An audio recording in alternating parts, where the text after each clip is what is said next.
Hiya. Evening, Sunbird. On behalf of Sunbird Records, I'd just like to thank you all for coming down on a rainy Wednesday night in Darwen. Just give you an idea of what the plan is tonight. I'm going to throw some stats at you in a minute, and then we're going to show the making of Sunbird Records, and then Will and the panel, the amazing panel, are going to talk about the story, the origins, as someone posted earlier on, of Sunbird Records, and tell the story of what happened. And we've got a really good lineup on that panel to tell that story. It's massively important, this place, and you guys obviously realise that because you're here on a Wednesday night. So first of all, give yourself a massive round of applause for turning up on a pissy wet Wednesday evening in Darwen.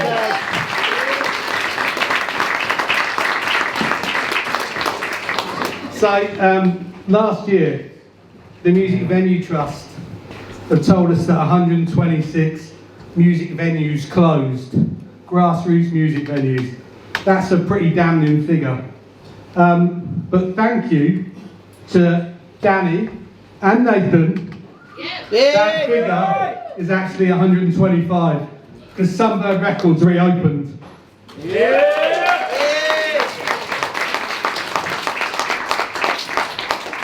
That's a massive, massive positive because so much work has gone into building this place, as you guys are going to see. Someone's vision as to what this place should have been. The amount of people, the different styles of music that comes in here is just incredible. I'm going to say the word neo-tribes, and I think a lot of you will resonate with that, and you will know what I'm talking about. But from dance music, to rock bands, to punk bands, to indie bands, to trap. It's a word I've never heard of, but Infrared have told me all about it. It's just incredible what happens in this place. On top of that, last year, and this is DJ Mag, 100 clubs shut in the UK. Sunbird Records allows club music in it. We're a hybrid. We're not just bands, we're DJs, we're all sorts. We're kind of for the community. We're making things happen for everybody. Woo! So, all I can ask from you guys is to keep on supporting this place, which you're obviously doing. You don't have to come to a gig. Share something on social media. Give me a second. I've got someone who used to watch a lot of stuff on social media. They're really incredible. They never came here, but they used to share it. They used to do stuff. That was all they had to do. You guys come as well, you share it, you pay your money, you buy the merchandise, you buy tickets. There's all sorts you can do. Just keep doing what you're doing, keep supporting the place. I'm going to get off because I'm waffling. We're going to show the video, and then after that, Will is going to take and host the night, and you're going to hear some incredible stories about why we're here and what you're doing, and why everybody else is here. Thank you.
get Jordan.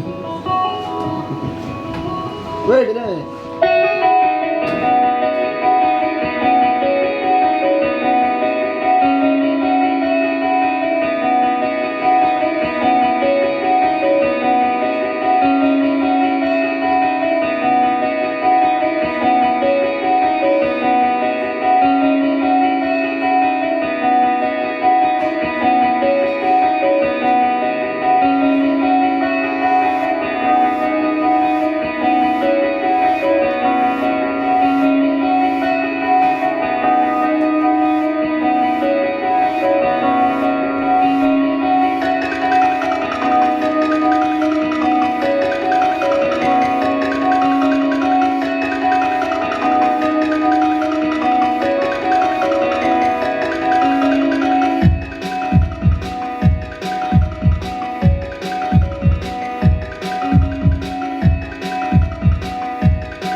You should say, yeah.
Hello again. Right, I'm just going to introduce the panel. First up, we've got William Woolston from BBC introducing.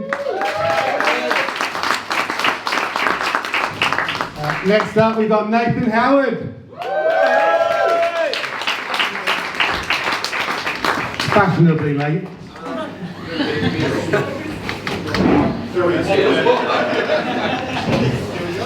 I'm not being sent to stay. Oh, God's sake. Next up, give it up for Stephen Lindley, please, folks.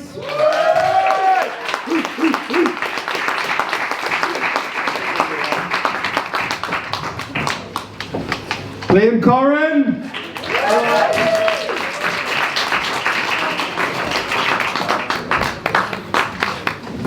Del Grogan. Come on, Del Grogan. Next up, Erin Kane. Give it up. And to complete our panel, we've got Graham Aspinall. Give it up.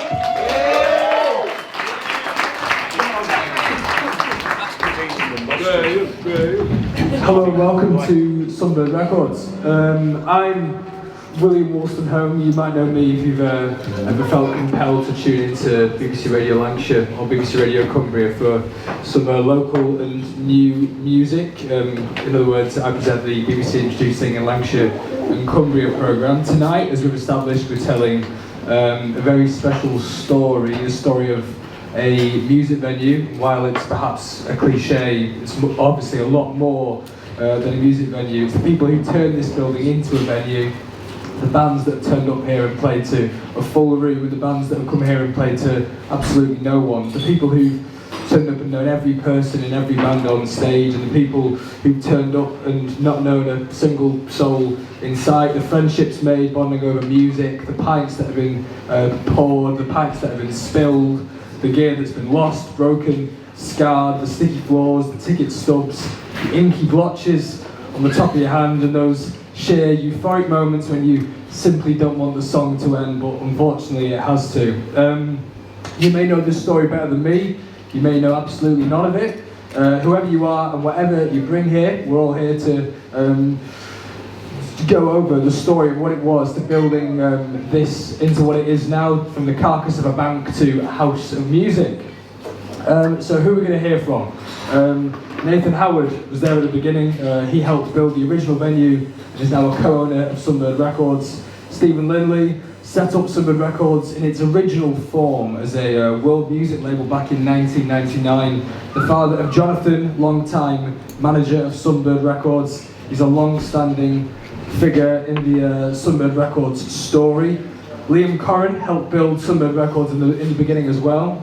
Part of Today They Are Older, a band once signed to the original Sunbird Records label, now part of the 1988, the in-house promoter of the venue alongside Dale Grogan, who was there at the beginning as well, and Erin Kane, a member of Loose Articles, band that performed at the venue, and Graham Aspinall, the maker of the wonderful documentary that we've all just watched. Before we tell the story though, I thought it might be quite nice to acknowledge the short film and reflect on that. So starting with you, Graham, do you just tell us kind of how you came to use cameras and be a filmmaker? I understand that the venue is part of that story. Yeah, is this on? Yeah. What's it? Yeah. It's weird hearing this. First time I ever met Johnny, like Johnny was. He helped me like get into filmmaking and stuff like that. I don't do too much of it now, but at the time, like, yeah, he just let me use all of his equipment just to, you know, like film bands and stuff like that. That's all I ever wanted to do, really. But I never had the funds to like sort of cover it. So I met Johnny at the Darwen Music Live. We were just about to watch Today They Were Older play Marigolds, and I was at the bar. And I knew who we were, but I didn't know, we'd never been introduced. And he had all of his gear, and like he just like came up next to me. He's like, "Oh, you're Graham, aren't you?" I'm like, "Yeah, you're Johnny." And he was just like, "Here, hold like this £3,000 worth of equipment. I need to go do something." And then from then, like, you know, we just became friends from there. And then obviously he was into making videos and everything like that. And I messaged him the next day. I said, "Oh, will you show me how to do it and everything like that?" And that's what he did. Yeah, he was my mentor, I guess. Can you give us an insight into what you wanted to do with the film that we've just watched? How you wanted it to affect people? What you wanted to tell? Honestly, we were just like, when we got involved doing all this and everything like that, he just stuck the camera in my hand and he was like, "Film as much as you can possibly can," and I did do. And yeah, we just sat on hours and hours of footage, and then I mostly went at it, like sifting through it all and everything like that. And then I don't know, he came in and like put his input in, but yeah. So while these guys were all slaving away building it, you were holding a camera. I did my thing as well, you know what I mean? I picked up a paintbrush every now and then. But yeah, I did get away with a lot of it, to be honest. Oh, I'm filming, you know what I mean? Let's start at the beginning, shall we? The reason why this venue perhaps rather confusingly takes the name of a record label or a shop, the Sunbird Records label, excuse me. Stephen, you're the man who started it all off. Can you take us back to the beginning? Where did it come from? What's the story? I've always been involved in bands and music and recording, what have you. And at the end of the 90s, a band I was in at the time, we'd done some recording and we wanted to actually release it in a physical format, as it was in those days all the time, as a CD. And we decided, a colleague Ian and I had put a studio together where we recorded our album. And we decided to release it, and we decided to come up with a name for the record label, Sunbird Records. We used to get other people into the studio to record, and over the next 10 years we helped other acts put records out under the name Sunbird Records. Then I got involved with a couple of other band projects, and Ian moved away from this area, and in effect Sunbird Records, as I put it, went to sleep, really. We got involved in doing other things. Jonathan, meanwhile, was at Huddersfield University doing his graphics design, and he took an interest in, he was interested in music anyway, and then took an interest in record labels and design, and he decided that he would take over Sunbird Records and reinvigorate it with the bands and artists that of his generation that he knew, like Today the Roller, for example. And as he got more and more involved with that, he also started to facilitate releasing records by other people, helping them produce stuff. And the sort of the moment, I think Graham put it in the film, the moment when it was decided that Darwen needed a venue, was that he got several acts that he was working with. He wanted to do a showcase of them playing live, and he approached one of the local venues and said, you know, I've got these acts I want to put on, and said, oh yeah, we'll do that for you. And then a couple of weeks later, the venue got in touch and said, you know, they're perhaps a little bit too experimental, some of these acts, and they might upset the customers, their regulars, so we want to pull out. And at that point, you know, it was a bit disappointing. So Jonathan had a look around, found this venue that wasn't ideal at all, but put the show on, which was a great success. And it became apparent then that for new music, perhaps a bit on the experimental side, not always, there just wasn't anywhere that bands could perform. So the only solution was make your own venue. So, and that's it. So he got a group of supporters together, his pals, and looked around, found this place, which at that time was a discontinued bank, and took out the lease and started building the place. Still had a toilet, right? Yeah. Yes, that's right, yeah. Around It was an here, empty there was room a with a market toilet. renting it. Where did the name Sunbird Records come from? Classic kitchen. I just mentioned that, yeah. Well, the band that I was in at the time when we started the label, we were what would now be called a world music fusion band. We were taking African and Middle Eastern influences, mixing them up with a bit of dance and a bit of rock and roll, really, to produce something unique. Or we thought unique anyway. And we wanted the band. The band had a bit of silly name. We were called the Full Zimbabwe. Don't ask me why, because that's another strange story. But it turned out that in Zimbabwean mythology, the sunbirds were in fact swallows, which used to obviously migrate to the UK and then go, back to Africa. And we were taken with this and thought, that's a bit good because it ties in with the name. And that's basically where the Sunbird Records came from. And Liam, Dale and Graham, I understand that you were in bands signed to the Sunbird Records label. Could you give us a bit of an insight into what that It experience was was like? actually the same band. Like, we've all been members of Today They're Older. Yeah. Well, tell me. It is a rotating toilet. Well, it was a rotating toilet. yeah. Man, whatever it is. Yeah. So. There was a point, and I think it was around about the time when you saw me in a Pudsey Bear outfit, but we'd sat in a bar across the road and John Island. I've got 50 grand, from my granddad. Damien Coughlin, he also had some, money in him, and we all sat around this table and we're doing a tour, and we got to the end of our tour, and it really was that moment that we were like, look how many people turned up for this, we can do this ourselves. The music scene around here had become somewhat stagnant with it was just cover bands every week. Marylebone was your biggest place to go to, and you'd listen to Mr. Brightside every week. Every week. Jamie.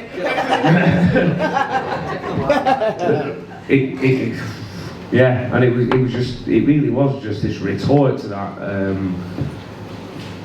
to that music scene, and yeah, we sat round over a pint and we went, we can do this, and somehow it came off. How did you know Stephen? Well, I'd spent a lot of time growing up dancing around his farm and breaking bags that they'd rolled up in hay bags. Sorry, Philippa.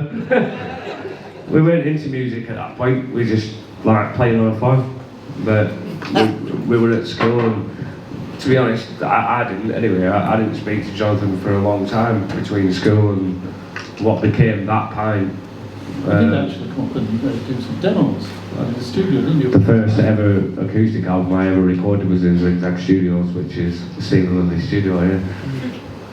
Let's talk about the venue now. We've covered the record label.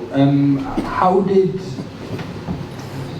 the group of you, and obviously we'll come to Jonathan, how did it come to be this specific spot where the venue is? I think before it was this, he had his eye on Belgrave Carpets, did he not? Yeah.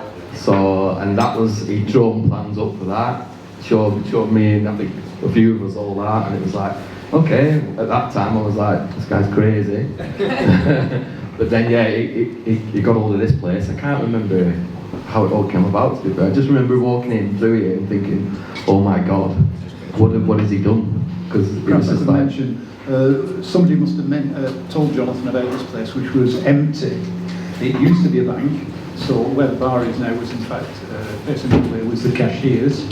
But inside were all offices. But the bank premises had been bought by the current landlords, and they wanted to change it into a pizza restaurant. So they started smashing all the internal walls down. Because obviously they don't want offices, they just want a big open space. And they got so far, made a complete mess of the place, really, and then basically changed their mind. So they've got this building right in a great place, right in the centre of Darwen. No use for it, trying to let it out. And of course Jonathan took one look at it and thought, well, if we tidy it up, it's a big open space in a great location. So that's the way this place ended up being Sunbird Records. I do think at that point it's worth noting that obviously his PhD was based around culture versus capitalism, and I think that's what influenced his decision into taking a bank and going, nah mate, we'll have a music venue instead. And I think we can all say he did that very well.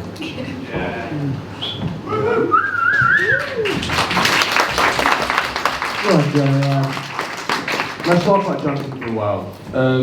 What was he like? Nathan, maybe you could give us a bit of an insight into what Jonathan was like. Yeah, I mean, to be fair, when I first met Johnny, I was having a pint in Millstone across the road that's now Bees Knees. Boo. Whatever. But at the same time, it's one of those situations where I was out having a drink. I knew obviously the band that Liam and Dale and Graham was in was with my brother was in that, so we sort of knew collectively like each other sort of thing, like between each other. And Johnny was with them with Damo, so I didn't really know who they were. And Johnny ended up saying, I think, were it you, Liam, maybe? Has basically said, we're going to take off this sort of bank sort of thing. You're trying to come in doing bits and bobs. So I agreed with Johnny to do all that sort of stuff. So my first sort of input with Johnny really, to get to know him properly, was over a pint of beer in a beer garden in Millstone, which I wouldn't really call it a beer garden, but yeah. So it was one of the, it was a weird situation really, because obviously people that knew me like Liam and everybody sort of introduced me to it. Do you know what I mean? So when I was saying, oh yeah, I'll help you do a bank up, shut up, we can do that, it's right, don't worry about it. And then obviously when Liam rung me up and says, oh, we've got the keys to the building sort of thing, come and have a look. I came and I was like, oh shit. I think that was it's being recorded this, isn't it? Oh no. What we're gonna do.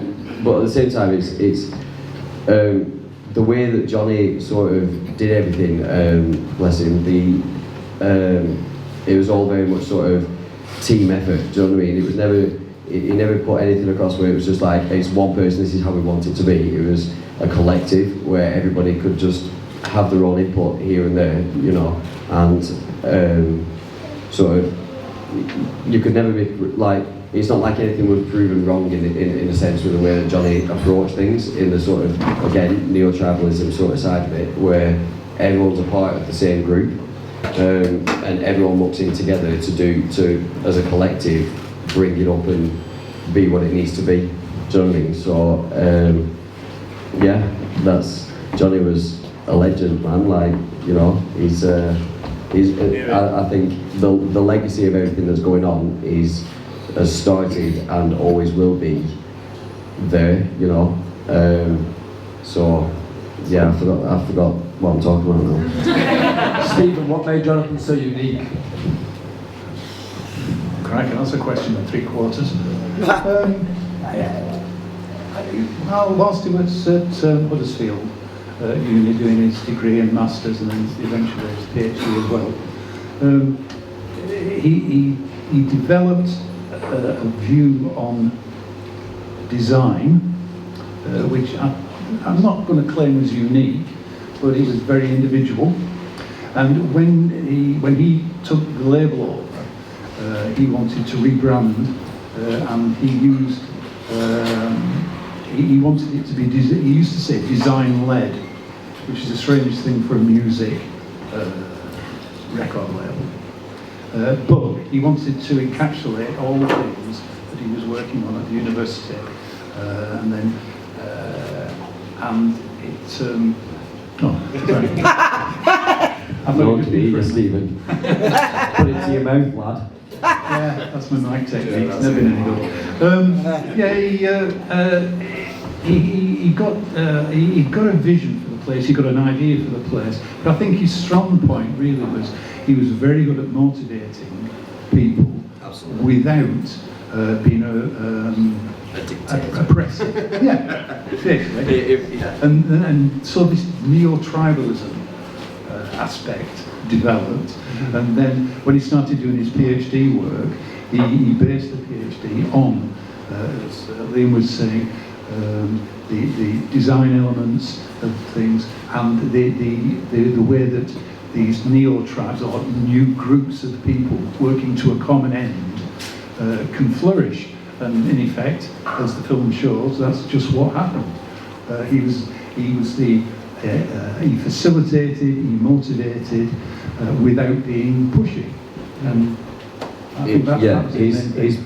His persona and his personality basically attracted so many people from different sort of like walks of life to an extent, you know, like, so everybody that was involved, you might not necessarily look at as a group and think, oh, you know, they're all part of what is becoming or has become Sunbird Records, you know, like it was sort of seen in a way where Johnny gathered these people together from all different backgrounds and brought them together, and it just showed how well all these different sort of backgrounds could work together, you know what I mean? So everyone collectively just bossed it, like and that was all from Johnny, realistically, you know. Yeah, we were working like 8-hour shifts, like doing our day jobs, and coming down here at like 5 o'clock, getting like a portion of chips or whatever, and staying here till like 3 o'clock in the morning. Till 5 o'clock in the morning. Well, yeah. I was one of the kids out, so I was just filming. Sorry, we're not respectable number there, but yeah, we did that for months, and it's like so tiring, but it was worth it because like our boy had a vision, and we you know, we follow him, you know. To be fair, we didn't really know exactly what was going to go on. Like, it was just like, alright, so Johnny, what are we going to do here? Right, we're going to do this, we're going to do that, right, that sounds good, we'll sort it out, yeah. We'll sort it out, we don't have a clue what direction we're going in, but sorry, it's great, we're here. I can remember coming in once and him giving me a jackhammer, you know, like a digging. And he was just like, yeah, just make a hole in that floor over there. I was like, what am I meant to do here? And I'm like, oh man, it was that, but it was so much fun, you know what I mean? So. Also worth noting Edwin, who I don't think is here. But, Oh, bless him. Round of applause for Edwin, please. Edwin used to wake us up on this is the stage, but this was the bedroom while we were building. And Edwin used to wake us up frequently every morning, going, right lads, come on, get brew on, get over to Greg's, Boots us go up. get in the brew. Yeah. And then we'd carry on working. And then we thought this building was a listed building, which it isn't. But then when he went and drilled a big hole in front thing, we were like, shut up, Edwin, what have you done that for? So the hole on the front of the venue, like that you'll see, is an extractor fan for the male toilets. I don't know why I'm telling you this, but at the same time, when he told me that he drilled that hole, I'm like, are you joking? It's a listed building, what have you done that for? But obviously we found out it wasn't, so yeah, it's all right. How long did it take to turn the building into a music venue? 6 months. What's a 6 months? No. I think Jonathan, the original lease started on the 1st of April, and the plan was to have in Darwen, as the majority of people know, there's a music festival each year at the end of May, and the plan was to try and get the venue open for that music festival. All the work was done, and particularly in the last couple of weeks, at a frantic rate. And the Saturday morning of that music festival weekend, the fire brigade came to check for fire eggs and everything, and said we couldn't open. Well, it has to be said, actually, just to clarify on that one though, just to further it, we literally stayed up for about 3 days, like constant, non-stop, to get this fire alarm fitted, because obviously we didn't really know what we were doing, do you know what I mean? It was just, well, no, that sounds bad. No. We knew what we were doing to an extent, but then... The roof isn't going to collapse. Yeah, it's alright, we reinforced stuff, it's fine. So basically the fire brigade came over, they told us they were going to come over, I think we were due to open at something like 2 o'clock, and then they were due to come over at 12, and they rocked up at like 10 o'clock, so obviously, imagine, front door's open, the fire alarm panel is literally right across from the front door, and and they've rocked up with like licensing and fire brigade and all this sort of stuff. They walked in and fire alarms still on the floor. They've not even tested it. Do you know what I mean? Like, what do you expect us to do? Like, we've literally fitted all these fire alarms. Like, that's why if you look at some of the cabling, it's not the best on the fire alarm system because we were up for 3 days doing it. So, you know, they're taking turns. But just to finish Sorry, the I point digress. off, so it didn't open for the festival, which was obviously very, very disappointing for everybody. But I have to say, Jonathan made an absolutely spectacularly apt speech to his gathered crew, and it was like, I always likened it to the Shakespeare's Henry V before the Battle of Agincourt. It was so brilliant what he said. Can't remember any of it now, of course. But it was, you know, this band of brothers type thing, and everybody's going, yeah, oh yeah, we'll keep going. So the venue did open probably about 4 or 5 weeks after that. Liam and Dale, we talked about the label, we talked about the venue, its beginnings, 1988 promotions. How does that fit into this picture? Well, I mean, it was a project from uni, wasn't it? I think the first Well, one. I first went to SSR uni in Manchester. What's that? School of Sound Recording in Manchester, and I studied BSc honours with music and creative industries. Something that Dale later went on to do, but in my first year of it, which I cooked up this promotions company. We started putting events on in Manchester, and then that went on. Obviously, once this had opened up, we were booking bands from everywhere around Europe. They weren't like, I'm sure Dale will tell you in a minute, but we went on for Dale and Damien to work as artist liaisons for Art Tanya Festival and bigger festivals. But we looked at all these festivals. Obviously, we were looking at putting different styles of music on in here. This is supposed to be an eclectic space, so we searched all the corners of the music genres, and yeah, we brought loads of bands here, and we did that together. Yeah, we brought a load of math rock bands because we were into math rock at the time, so we were big on like bringing some of the big acts from the US and UK. We brought them to Manchester. We put on some really good shows over there, sold a lot of gigs out over there, and then we started putting some stuff on over here. While I think this was being built, I'm not sure. When Marigolds was open, we brought some big bands to Darwen. Not that anybody, I think, noticed at that time, but we did Northern Soul gigs, we did all sorts of stuff. And then I think when this place opened, Johnny kind of had this, he came to us today basically and was like, I want you guys to be the in-house promoters of Sunbird Records. So obviously we were like, yeah. So how early on was that? I think. Right. Yeah, from the beginning, yeah, I think. And how long have you known him at this point? You've known him a lot longer than I have. I've known Johnny since 2000, maybe. But me and Johnny went to school together, so I mean, we weren't best of friends in the first year or two, but no, that's not the same word. That's not the same word like it, right? But yeah, you know, I don't think we really. I started mating round until I would pick my choices and do design technology or whatever, you know. I realised how bloody brilliant it was, but. Yeah, and then I think I met Johnny through you about 4 or 5 years later over a pint somewhere in Darwen. And then yeah, just from then it was kind of like, okay, this guy's crazy. Took me through all his ideas and his drawings, and I was like, yeah, okay, I'll help you out. And it all went from there, really. We haven't heard from you yet, Erin. What was your first experience of this venue? So my first experience of Sunbird Records was playing here in 2019, my band Loose Articles. I think when we got the gig offer, I hadn't heard of this venue before, and I thought it was going to be like a record shop. So I think when we came, and it was like this, like an old bank. I think, like you said before, it was a listed building. I thought it was a listed building when I came. I was like, it's gorgeous. Like, it's a nice venue. Yeah, 2019 was when I first came here, and it's been really interesting listening to the rest of the panel's stories about the venue, because I'm definitely the odd one out here. I'm from Manchester and don't really know too much about it. So, just yeah, I've enjoyed listening to what you guys got to say about how you built it and everything. What was the first gig that happened here once it was open? Officially open or not?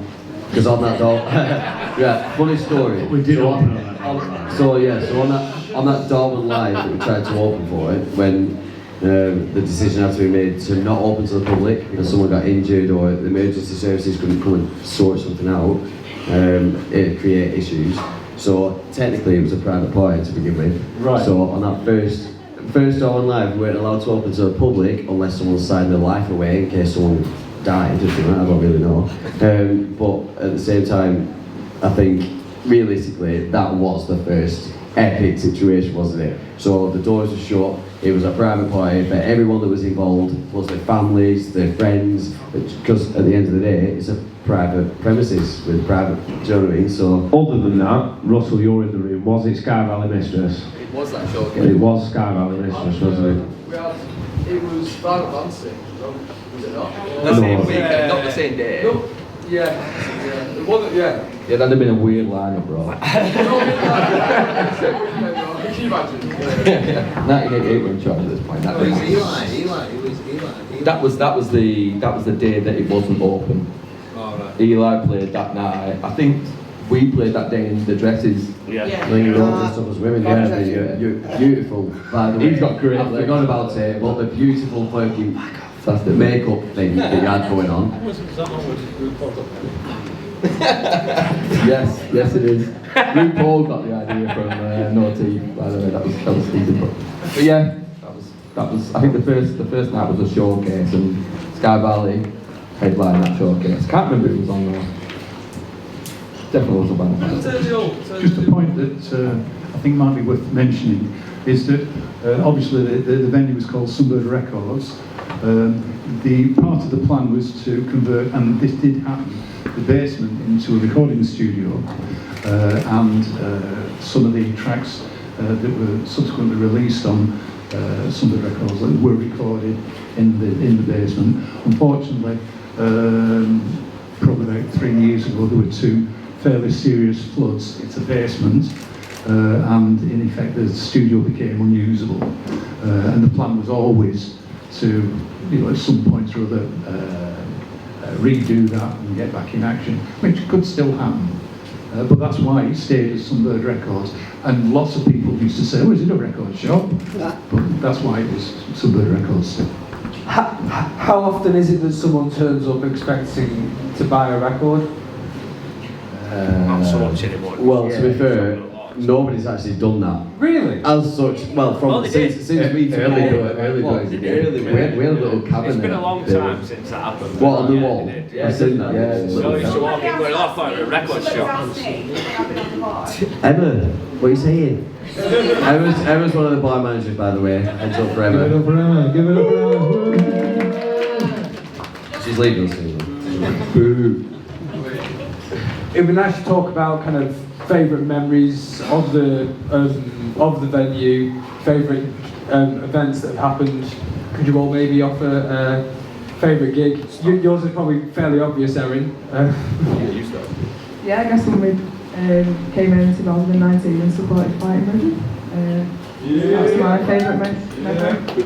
Really good shout there, by the way. I guess my memory will be after what Stephen was saying about that speech that Johnny gave after, and it was just like that. You know, even though we weren't open or whatever, we made it. You know, I almost swore then, but I didn't. But we did. We did something, and it's still here today, which is pretty awesome. So. Mine would be the first proper Darwen live that we had, when it was absolutely rammed. There was sweat dripping off the roof. It was insane. And I think everybody everybody came to get the chips in that weekend, and it was mental, epic. Great way. Thanks, nice. I suppose then I'd say when we had Rich Shitmat and end user player, we had the wildest after party ever. Johnny went to work at Huddersfield University. I know there's someone in here from Huddersfield tonight, but And he come back from Huddersfield, and we were still sat here on stage with a bottle of whiskey in his hand, and this guy's going, can you ring strippers in your country, mate? I was like, not at this time. But I don't know why I shared that with you all. Come on, Steve.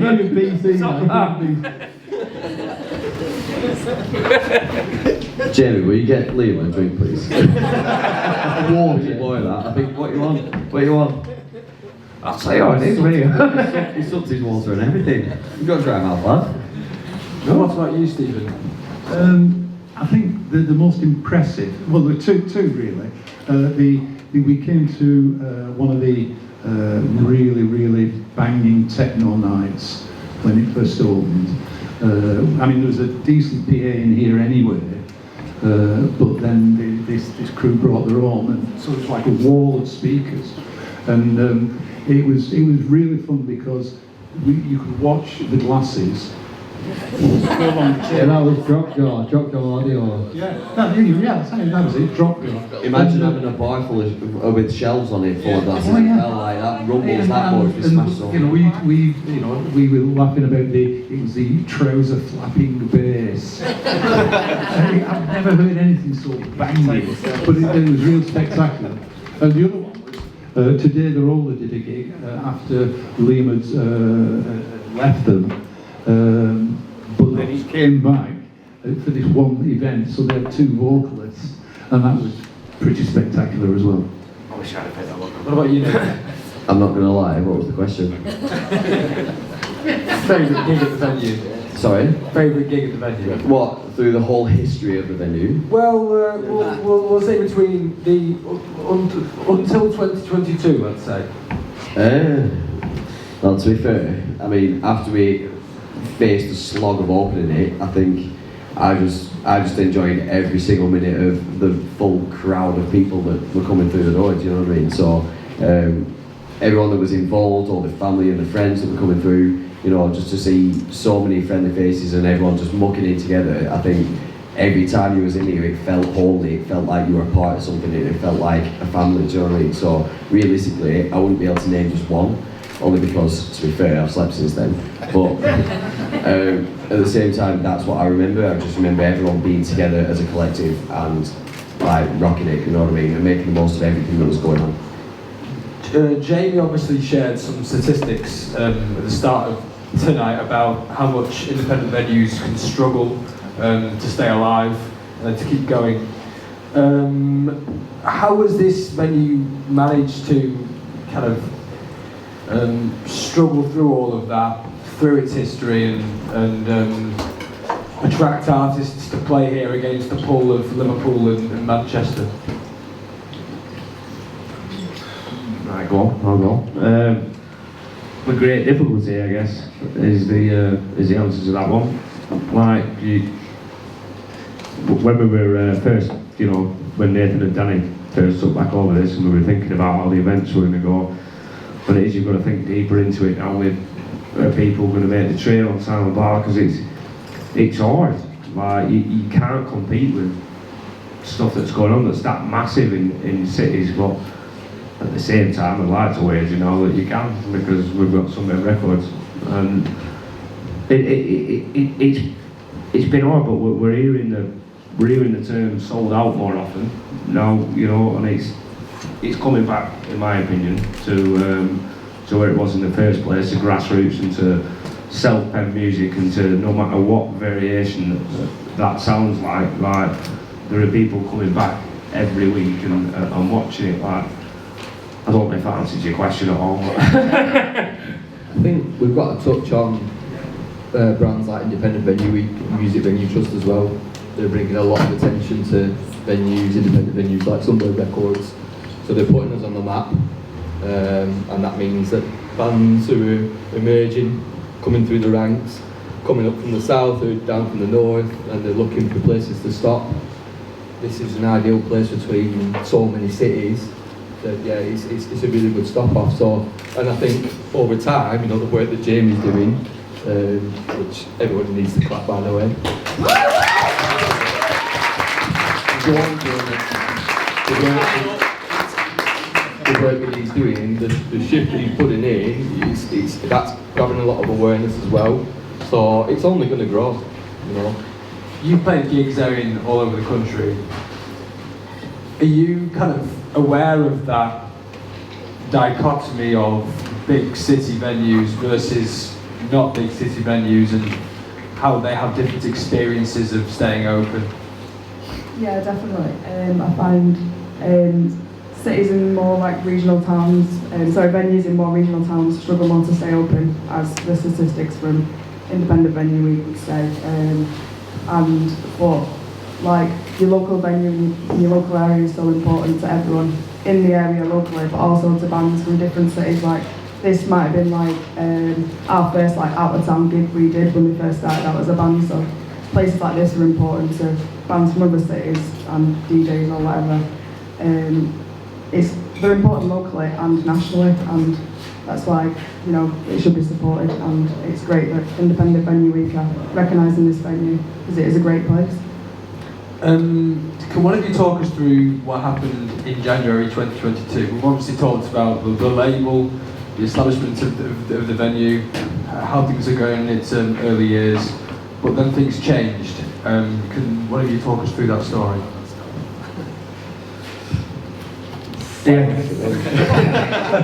Yeah, well, the thing is, in January 22, Jonathan passed away. He'd been very ill and hospitalised for about 5 months prior to him shuffling off his mortal coil. And in that time, the venue continued to function, but I suppose realistically it had lost its direction, with Jonathan being unable to, I mean, he did keep in contact. We used to visit him every day in the hospital, and he'd be there with the laptop open on the telephone, but a lot of the day-to-day management things started to drift in a bad way. And when he passed away, I ended up having to get involved, and I hadn't been involved at all other than as a supporter. And for the following 12 months, the financial situation and management situation here was basically not good. And we got a lot of support from the Music Venue Trust all through that period, but it got to the point where we knew that it wouldn't be able to reopen after the Christmas 22. Yeah, 22. And so the limited company that ran the place was terminated, and it looked like that was curtains basically for the venue. And then I got a telephone call from Nathan saying what's happening with Sunbird, so I explained. You said, oh, I guess you've heard then. Which it were on the hush hush, wasn't it? But Well, at the same time, yeah, just Darwen.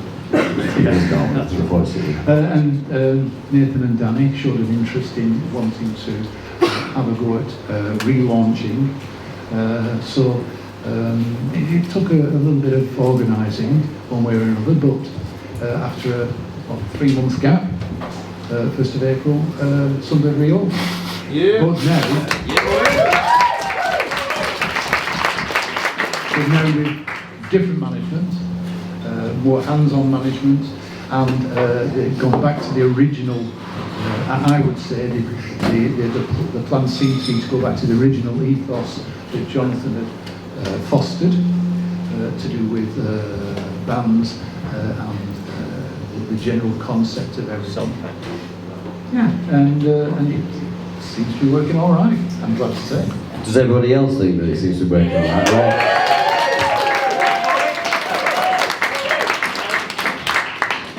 sorry, a bit of crowd engagement is good. What was that decision like, Nathan, to relaunch the venue?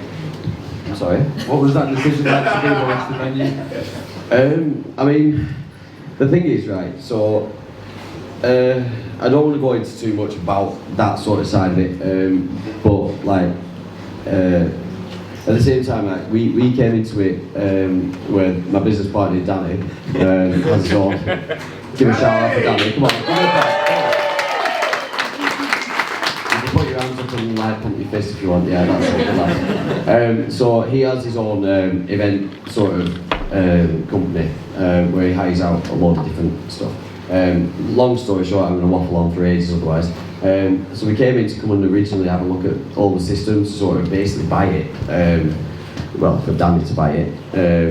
And obviously, when I found out initially, I phoned Stephen up and I said, "Great, what's the plan? What are you doing?" So we came for a meeting, me, Danny, and Stephen, and what should have been a 10-minute decision to go, right, do you know what, we'll buy this and we'll buy that. It turned out into about a 2-hour conversation, sat on one of their booths, and they're going, right, so what do you think you can do with it? So it was just like, let's take it back to basics, let's go right back to the beginning and make it into what it was always meant to be.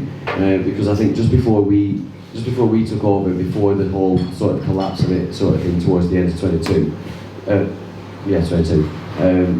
it just got to a point where it was just like DJ night after DJ night after DJ night. Now, I'm not being funny, but as a small town like this, you can't have a music venue that is meant to be all for bands and for grassroots music, which is what the intention was initially, to then take that and make it into something that was just sort of a DJ thing, just to make money behind the bar and that's it, do you know what I mean? Like, pack it out, get a load of ravers in and that's it. So I think when we initially decided, we thought, yes, we've got a team behind us, and that includes obviously personal connections with Liam and Dale, and obviously first and foremost Stephen, of course, but Liam, Dale, and the 1988 lot, and Graham and everybody else. I will give you a shout out. I forgot your name then for a second. I don't know why. Pressure, man. It is what it is, isn't it? But then at the same time, the team that we've got together now, like Derek and Jamie and Gary and even Soundman Paddy, yeah boy, you're rocking that tash. I nearly swore again, mate, I'm sorry. But yeah, like, we've got such a supportive team, and I think. Oh, Mike. Who's the bloody hell's Mike? Oh, it's the quiet lad in back. You know what? Don't listen to him, Mike. Do you know what? Mike is the best, like, graphic designer ever, obviously since Johnny, but at the same time, it's like he puts all these things together and knows what we want and everything. We don't even need to say anything to him. We'll say, right, we want to do it this way, and he just bosses it. So, yes, thank you, Mike. Sorry, Mike, I didn't mean it. I'm sorry, I can't remember everyone's names. God. But yeah, at the same time, I think taking over, like, we've had such a supportive team, and it just goes back to, I think we've just sort of taken it back to basics, and we've reinforced the whole neo-tribalism thing, where everybody's come together from different backgrounds and from all for the same focus and the same energy and the same, just to have that direction on what we want it to be, and that has been the main focus of it all, you know. So nobody's above each other, nobody's above anybody else, we're all on the same playing field, and that's it, you know. So that's what Sunbird Records is.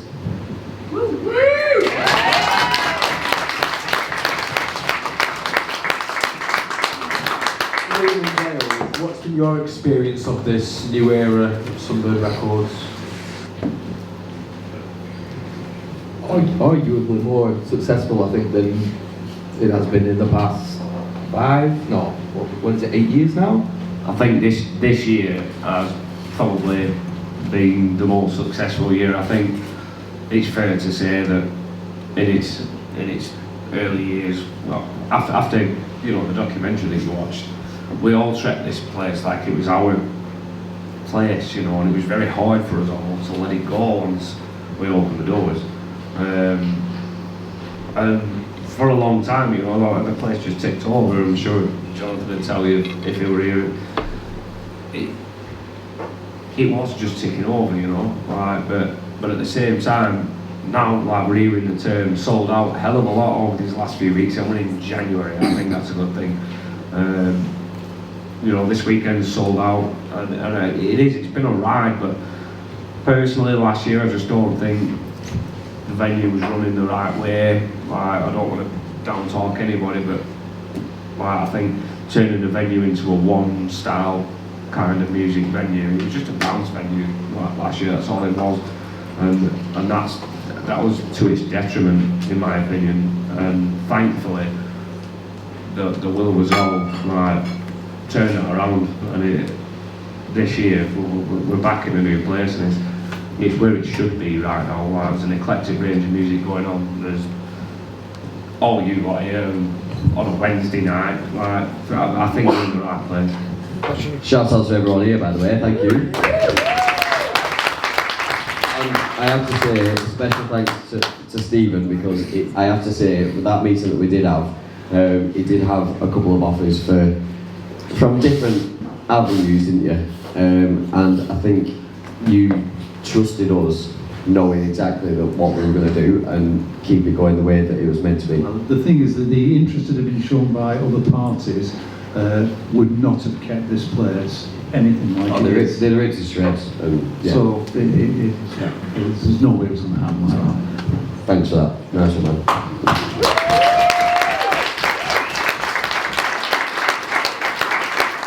What's the future of the venue looking like?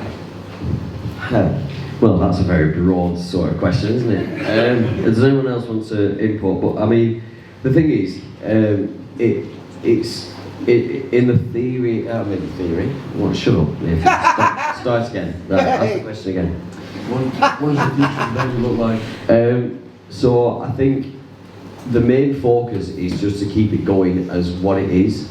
I mean, in terms of sort of putting acts on, bands on all the nights and stuff like that. I mean, obviously we want to reach to every different sort of crowd and audience that we possibly can. So initially, you know, like we've got bands in, but then like we said before, like we'll put DJ nights on, but then on the flip side of it, we've just started a new thing that's like a comedy night, and you know, it's almost like pushing the boundary of not just being live music venue, and you're going to have some little like person sat in corner playing the acoustic guitar, which I'm not dissing, by the way, that sounds bang on, I love that, but at the same time I think it's all about the community, you know, so everyone that comes in here to enjoy all the music and all the acts that we put on, whether it is music, it might be comedy, or it might be, you know, whatever we can do, it's almost like it's a theatrical thing. So the reason that people like music in general, realistically, is back when way before when music really stems from sort of like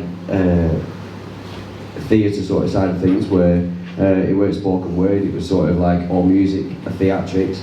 So that's why people like to watch something that they can hear, and the music stems from that. So I think the main thing is getting different walks of life and different communities, different people together from the community, and come and respect what's going on. So in terms of like getting a different band in, one night might be a punk night, for example. Not everybody's going to be into punk, fair enough. But at the same time, they're like, yes, that's on that night. We're not into that, but tomorrow is, do you know what I mean? So it's just trying to appeal to everybody, basically. I think. And yeah, I think so. Yeah. I'm just falling into a pit of. I don't even know what I just said. From someone who's now kind of standing on the edges of things, it's definitely community. Then what you touched on that, and it's like how that's going to grow. The different offerings that we're bringing, and the next generation of event goers that are going to come out and be inspired to go into being DJs or being in a band. It's all about that. It's all about building like the next generation. Yeah, I mean, off the back of that, I think a big part of it is there's nowhere local that say if you had your own band or wherever you're starting from, it's a place where you can. It's a platform for you to start from, you know. So even if someone's not got the sort of, we have open mic nights, for example. So if somebody doesn't have the sort of what's it called, that thing that you need to get up on stage and do something. Yeah. Confidence, that's the word. God, I've only had 3 sips of that. But yeah, no, it's a platform for someone to basically come that's probably never even done that before, do you know what I mean? They've never even experienced being on the stage or being in front of a crowd, and that's the main thing, you know. Like, we're providing a safe space for people to come enjoy as an audience and a crowd, but then at the same time we've also got somewhere for people to come and perform that they've never performed, do you know what I mean? And everyone starts somewhere, so these people that are having sell-out shows that are like, I don't know, let's say Ed Sheeran for example. Yeah. Yes, MBT, I have to. But at the same time, you know, everyone starts somewhere, so it's all part of encouraging the newer generations to get into the music industry or get into any industry in terms of performing and things like that. So it's providing that platform for those people to start from, you know. Brilliant. Go now, Liam. Go now. Speak now. Does anybody else want to say anything? No. Stephen, help us with fading, man. Sorry, what was the question again? No, but I think the future of it is just to carry on doing what we're doing. But no, there is an eclectic range of things to go on in this venue, and I hope that continues. We've managed somehow to make it this far, and there's a massive plan of things for the next 12 months, and it goes further than that. So all that there is left is for you all to keep supporting this venue and Johnny's dream and what it is, so please keep doing so. Thank you.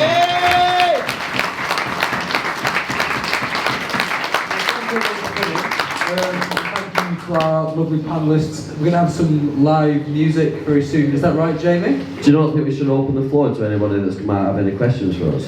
I think that might be a good idea. Come on, BBC introduce it. You right, get up. Are you okay, mate? Listen, stop. Anyway, does anybody have any questions? The questions beforehand. Sorry, I'm a drunk want to have questions thrown at you from. Listen, I'm not on your. I don't know what you're doing, but does anybody have any questions for anyone that's on the panel or anything? Yeah, no, I've put you all. I put you all. No, shut up, right, okay. Thank you very much.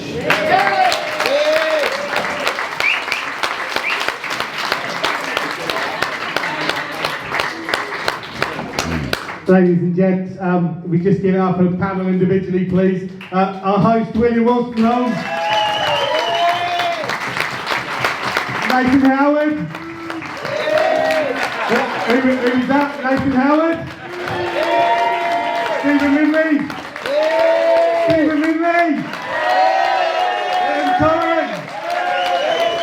Liam Corrin. Del Brogan. Aaron Kelly.